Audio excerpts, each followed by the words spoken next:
Welcome to a very special bonus live episode of Buckeyes Tomorrow Morning for Wednesday, November 27th. I'm your host, Tom Orr. The game against Michigan in 3 days.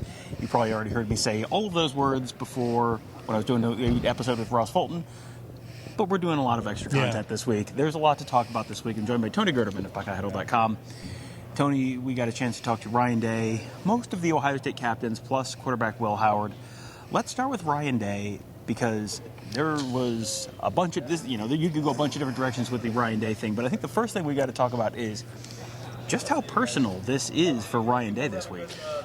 Yeah, I don't know if you guys have seen the interview that he did with Dom Taberry at Channel 10 the day before, or they released it the day before, but he talked about how, other than the passing of his father when he was a young child and maybe a couple of other things, losing to Michigan is the worst thing that's happened in his life and the worst thing to his family, while they've been together. And that's a lot. That's a big statement. And so, yeah, it is very personal. And you know that when you go into this, when you take this job, that the number one priority is beating Michigan. And when that doesn't happen, you get a lot of flack for it. You got a lot of people questioning you. You got the days, just like going to a restaurant is probably more difficult. And it probably happens less often when you don't beat Michigan. You can't do those things. And so, yeah, this is your job. Your job is to beat Michigan. And when that doesn't happen, when it hasn't happened since 2019, there's a lot of questions being asked. And so I think it's very personal for him, for all of the players. And even though he's saying, well, it's not about me, I'm sure it is not as much. It is certainly about him as well, for himself. He wants it for his players, but it would be nice just to, have that monkey off your back a little bit. And Emeka Egbuka said that Ryan Day said it's about the players, but Emeka Egbuka said, we know it's about, we want to win this for him, was what Emeka Egbuka said. And that makes sense. I think that you feel like Ryan Day's not someone who grew up with the Ohio State-Michigan rivalry, and neither is Sharon Moore. And I think there's a certain amount of, you come in and you see people talking about it, and you hear people talking about it, and you see the countdown clock and all that kind of stuff, and you go, oh, okay, I get it.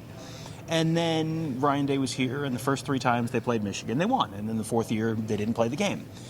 And it's like, I've been here 4 years, I get it. And then there's a certain amount of, you probably don't get it until you've been on both sides of the result.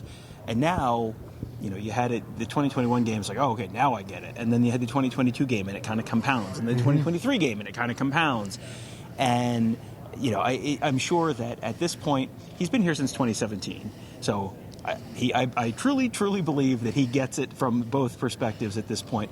But this is one where you understand why it would be personal for him at this point. Yeah, well, it's almost, if you lose to Michigan, it's an FAFO type of thing, and that's what this is. Winning is great.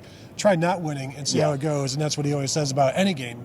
And they always also talk about how winning is really, really hard, any game, and then this game more than the others. They know it's going to be more physical.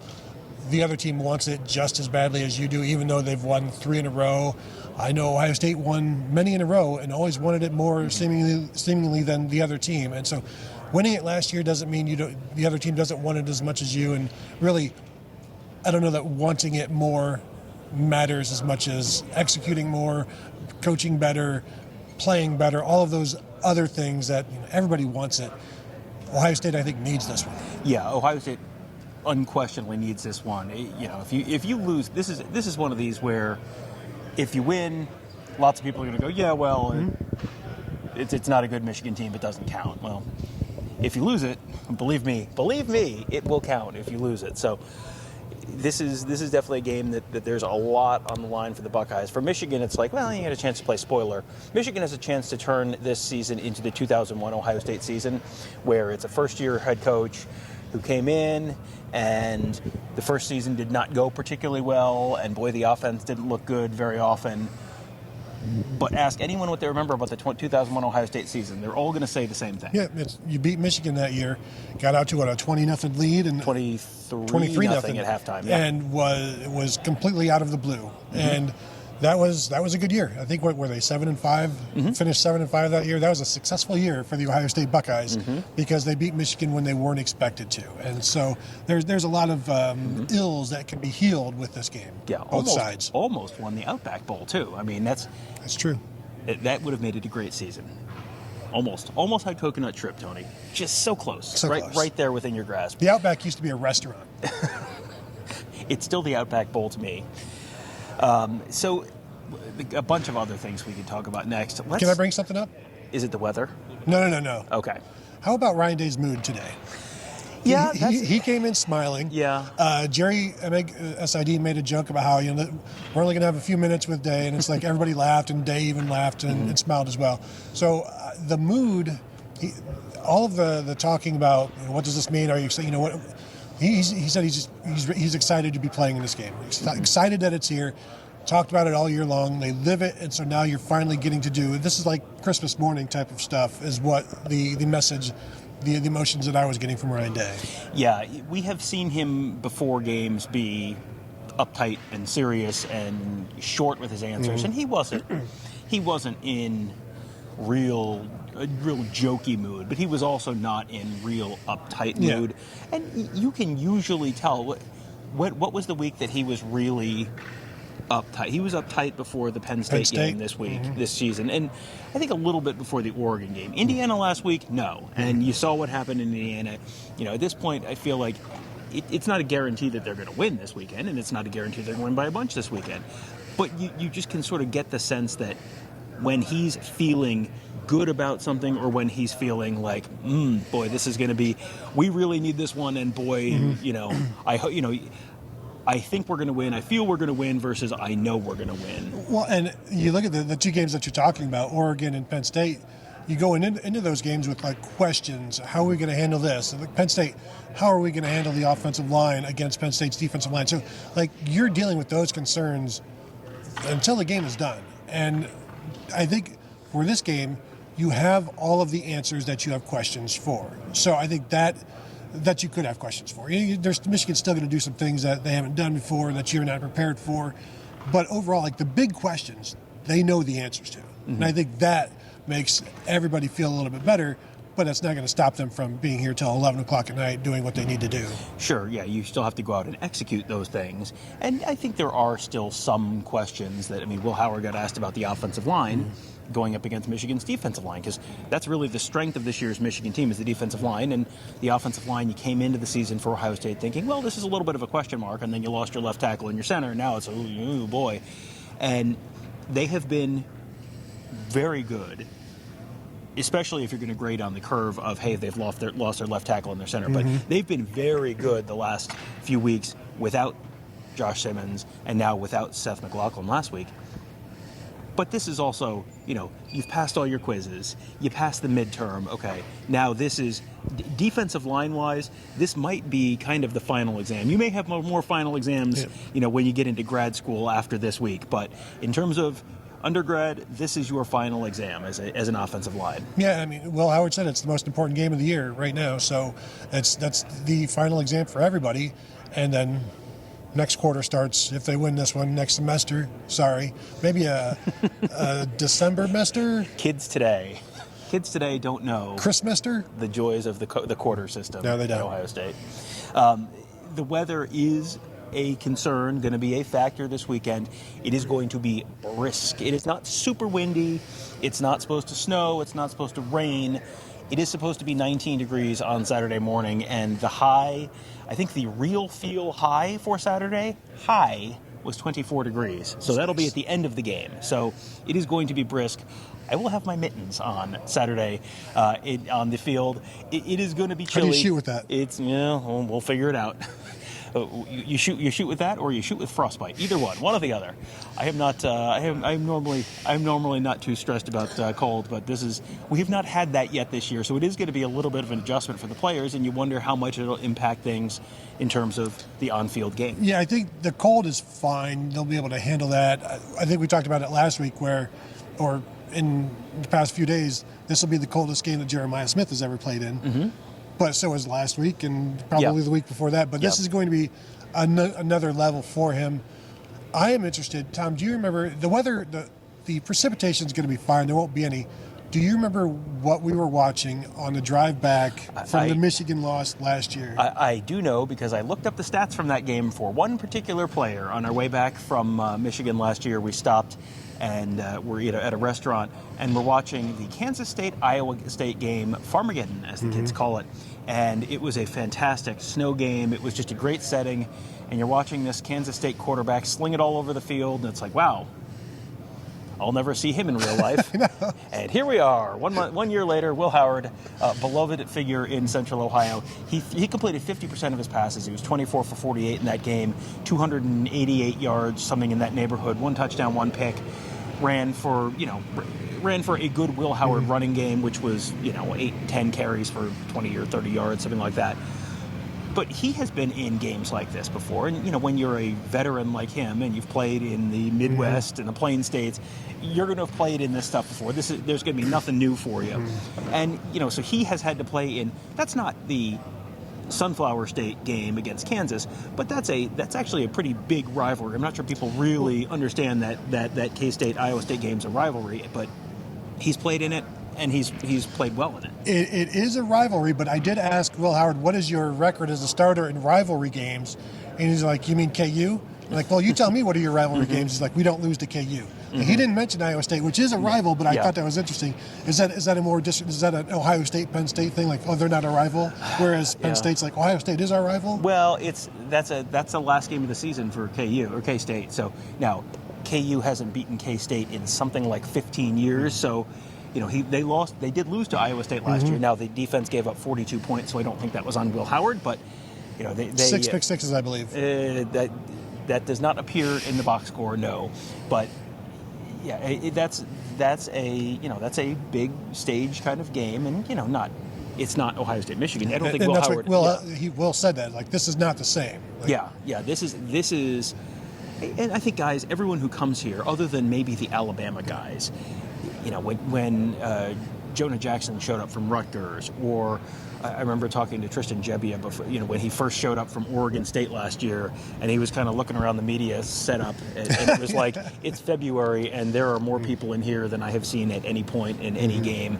And, this is going to be probably, outside of maybe the Big 12 championship game, this is probably the biggest game that Will Howard has played in his career. Yeah, and I'm sure he would say this is the biggest game he's ever played in, because if you don't win it, you are not winning it for so many people, so there's that aspect of it. Because this is one game, Tom, but it's also the finale of 4 games for so many seniors. Like, this is their last opportunity. So you try to, say it's just one game, compartmentalize the fact that it is one game.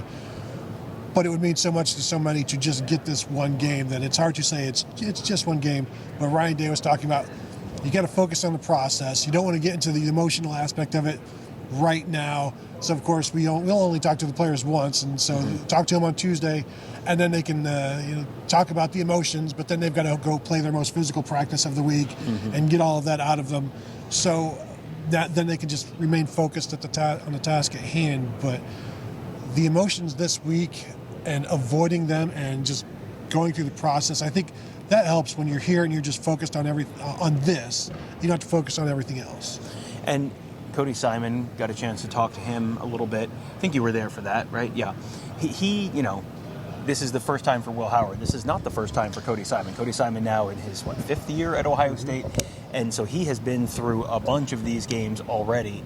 And this is going to be a different experience for him. He's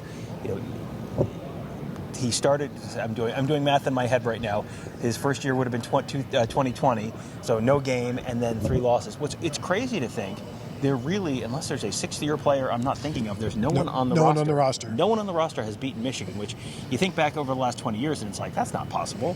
But no one on the roster has beaten Michigan right now, which, you want to know why this game's important? Boy, you want to change that stat as quickly as possible.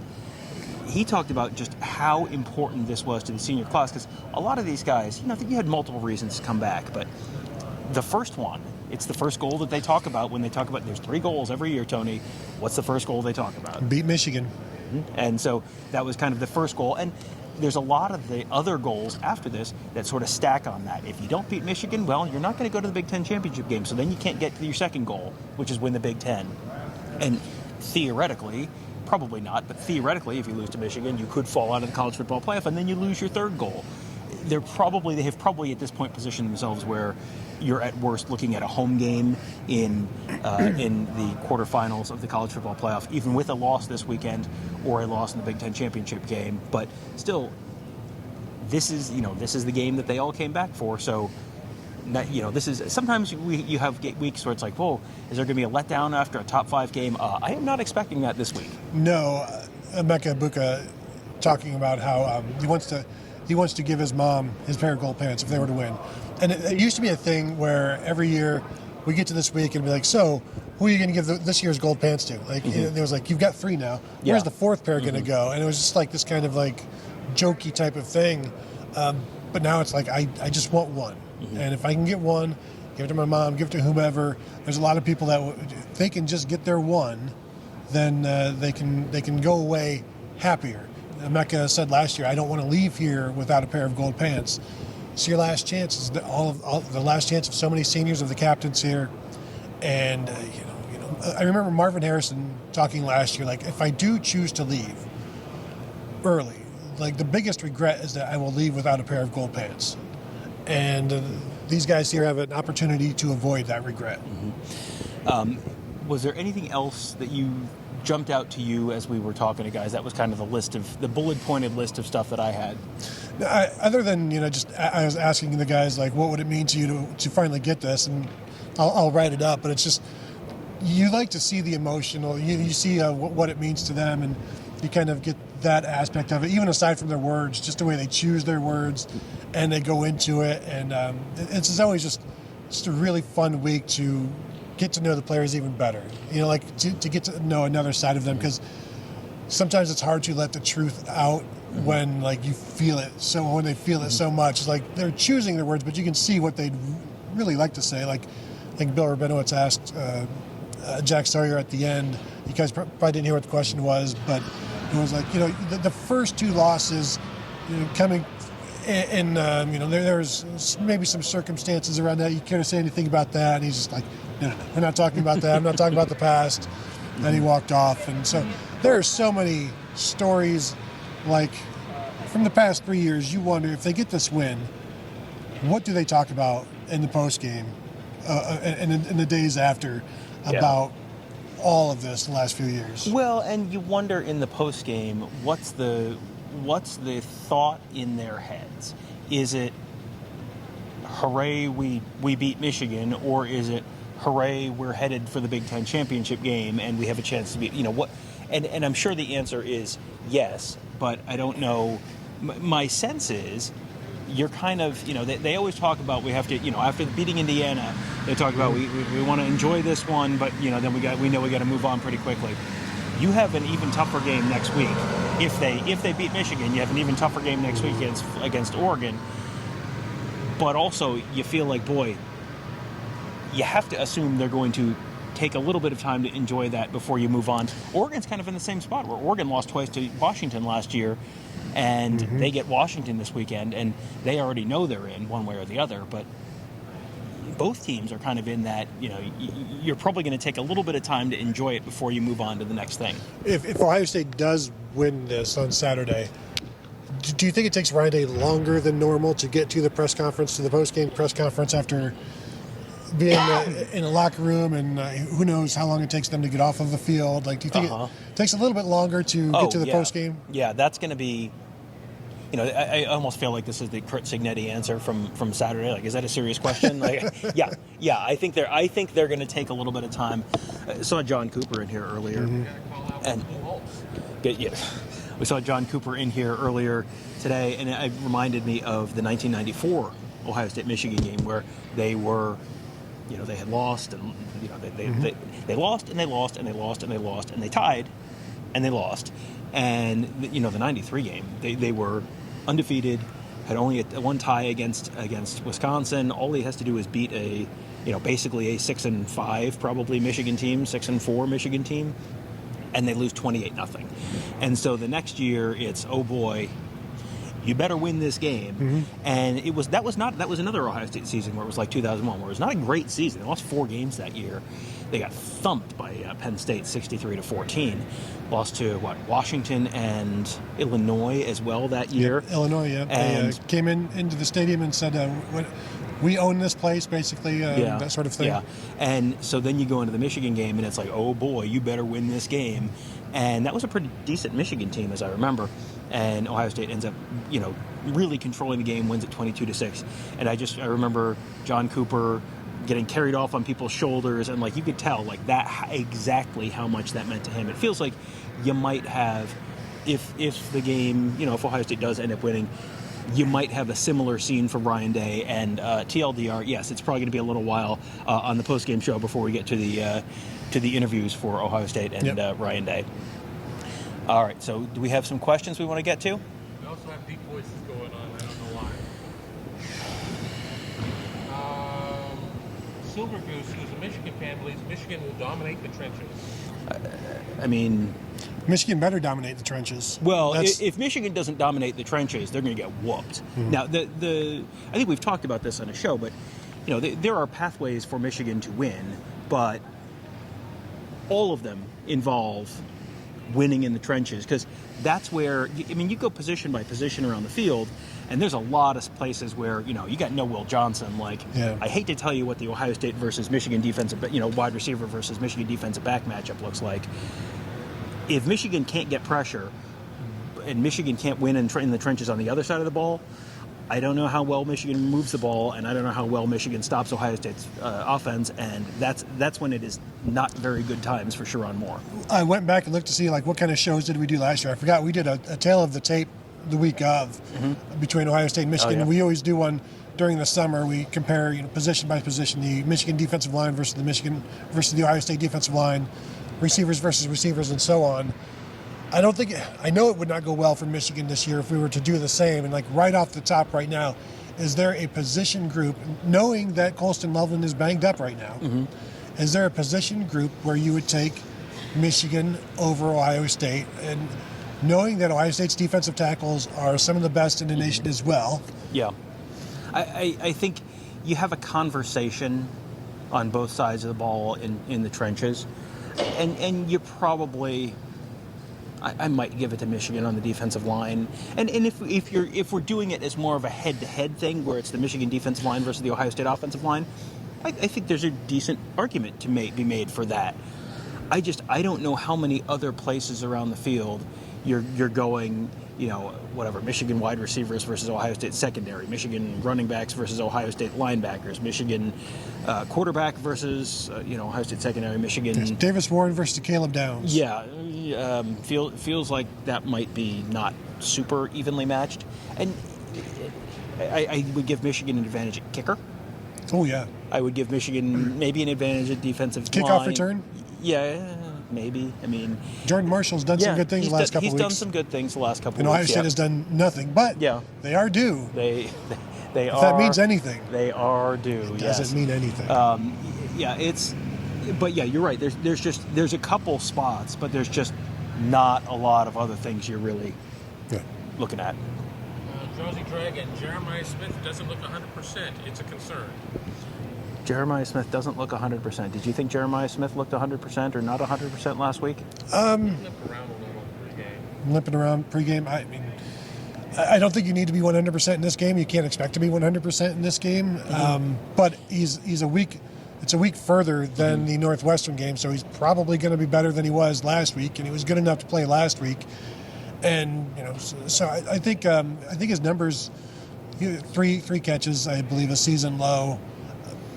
There are opportunities to throw to him, but there are also opportunities to throw to other guys. And Carnell Tate got those 4 catches in the first quarter or whatever, and Emeka got his touches, and there just aren't a lot of touches to go around anymore because there are fewer plays. But maybe that impacted him a little bit. I do know that when he needed to get open, he did, and he made a fantastic 2-handed catch, landing on the ground and holding on to the ball, and left a defender grasping for nothingness. So, if he's 80%, that's still better than 95% of all of the other receivers out there. Well, and last week, one of the things, I think what kept his numbers down last week more than any kind of concerns about the ankle were there are multiple Indiana Hoosiers in the vicinity of Jeremiah Smith on a whole lot of plays. I talked to Ross Fulton about that on the episode of the morning show that dropped earlier on Tuesday, and he was talking about the fact that they were bracketing him a lot. We talked about on the postgame show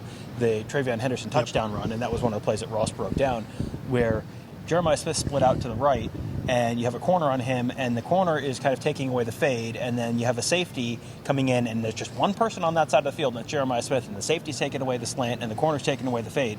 Well, guess what? That means there's one fewer person on the other side of the field.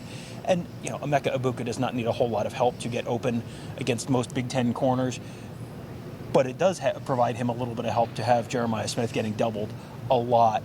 So, I would not look at productivity last week and say, oh boy, that was because of the ankle. I think there's some other extenuating circumstances. Tom, I'll tell you that Jim Knowles is one of 65 nominees for the Broyles Award this year, the only Ohio State assistant coach. Wow, Remington Award watch list worthy.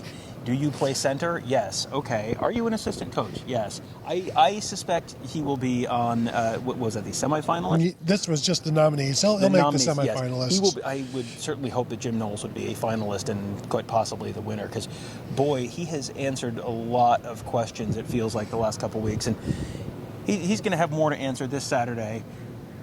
Tony, did you know that they haven't forced a punt against Michigan in the second half since yada, yada, yada?